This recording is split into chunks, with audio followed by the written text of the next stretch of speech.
This is Sherry Bidding, Managing Director of Social Media Week Johannesburg, and you're watching AFK Insider.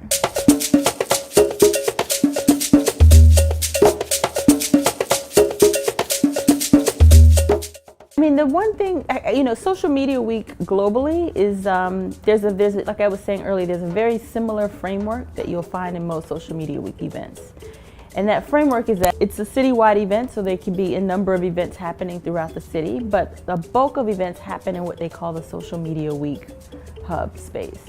So that's one central location where each city organizer curates and produces their own series of panels and keynotes and master classes and different events. As we're kind of putting our programming together for what we're doing, I think one of the things that really sets South Africa apart, and a lot of other markets on the continent as well, is the level of innovation in mobile technology. While all of the different, maybe Social Media Week London and New York and Lagos and Johannesburg may have a similar framework, all of our conversations are quite different.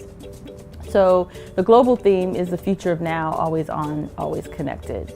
So we're taking on the global theme, but we are adding kind of a South African twist to it by looking at how are people in South Africa connected. People are connected on their mobile phones much more so than they are to their laptops or desktops, as you might find here. So because most people's first point of entry into the internet is through their phones, the level of innovation that comes from companies that are developing different apps, or the way people are able to bank and make money exchanges on their phones, is stuff that the US isn't even up on yet. So there are a lot of those things that I think we'll be really exploring a lot more of what's happening now, and then what the potential for mobile innovation will look like down the line.